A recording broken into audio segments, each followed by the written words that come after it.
Hello.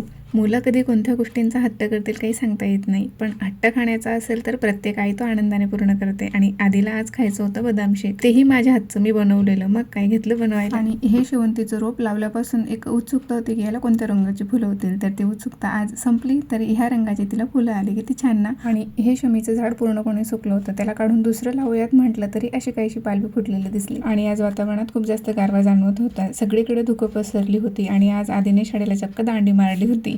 Tiffin नसल्यामुळे मीही निवांत होते. कधी नव्हे ते सगळी कामे वेळेच्या होत होती. आणि बाहेर चिमण्यांचा एवढा कल्ला चालला होता की आम्ही एकमेकांशी काय बोलतोय हे देखील आम्हाला ऐकायला येत नव्हतं. आमचंच ऐका असं त्यांचं म्हणणं होतं. आणि आज स्वघोषित सुट्टी असल्यामुळे रविवारचा फील येत होता.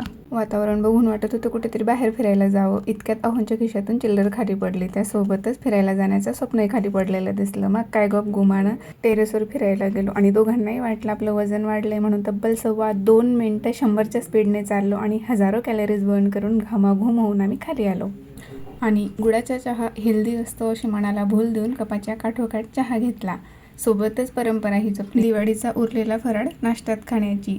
आणि हो, बदाम शेकच्या रेसिपीचा व्हिडिओ हा उद्याच्या व्लॉगमध्ये असेल. त्यासाठी उद्याचा व्लॉग नक्की बघा. बाय.